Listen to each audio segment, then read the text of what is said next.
সুন্দরবনের বন্য প্রাণী ও নদী খালে মৎস্য প্রজনন নির্বিঘ্ন করতে ৩ মাসের জন্য সম্পদ আহরণ এবং পর্যটক প্রবেশ নিষিদ্ধ করেছে বন বিভাগ। এরই মধ্যে ঝুঁকি নিয়ে জেলেদের কেউ কেউ মাছ শিকারে বের হচ্ছেন। এই পরিস্থিতিতে নির্ভরশীল 18,500 জেলে পরিবারকে খাদ্য সহায়তা দেওয়ার সুপারিশ করেছে বন বিভাগ, কিন্তু তালিকা যাচাই বাছাই বিলম্ব হওয়ায় ক্ষোভ জানিয়েছেন জেলেরা। সুন্দরবন রক্ষায় প্রবেশাধিকার নিষিদ্ধ ঘোষণা করেছে বন বিভাগ। এই নিষেধাজ্ঞা কার্যকর থাকবে 31শে আগস্ট পর্যন্ত। মাছ ধরতেও যেতে পারছে না জেলে সম্প্রদায়। মাছ যদি পাই বিক্রি করে ছেলে মেয়ে নিয়ে খাতে পারবে। সরকার থেকে যে জাইলের যে সহযোগিতাটা আমরা পাবো সেটা পাচ্ছি না।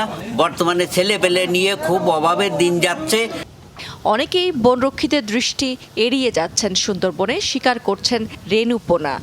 আমাদের পেটে ক্ষুধা থাকে, আমাদের স্বামীরা যদি জঙ্গলে না যায় আমাদের 3 বেলা খাওয়া হয় না। এমন আছে ওদের 1 বেলায় খাওয়া হয়। এই যে আমাকে গ্রামে যত মানুষ মনে করেন জঙ্গলে না গেলে তাদের পেট চলে না।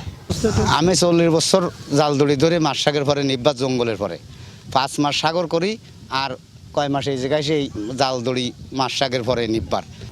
ক্ষতিগ্রস্ত জেলে পরিবারের বিষয়টি বিবেচনায় নিয়ে খাদ্য সহায়তা প্রদানের সুপারিশ করেছে বন বিভাগ। তাদের তালিকা আমরা তৈরি করেছি এবং সরকারের নিকটে এটা দাখিল করেছি। বর্তমানে তাদের তালিকা যাচাই বাছাই করা হচ্ছে এবং আশা করছি এই যে তারা শীঘ্রই নিষিদ্ধকালীন সময়ে বিকল্প খাদ্য সহায়তা সরকারের তরফ থেকে প্রাপ্ত হবেন। এখন চলছে ক্ষতিগ্রস্তদের তালিকা যাচাই বাছাইয়ের কাজ।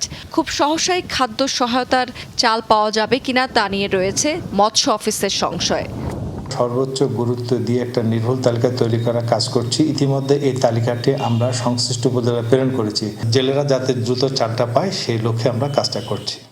কর্তৃপক্ষ বলছে এবারের তালিকা হবে বিতর্ক মুক্ত।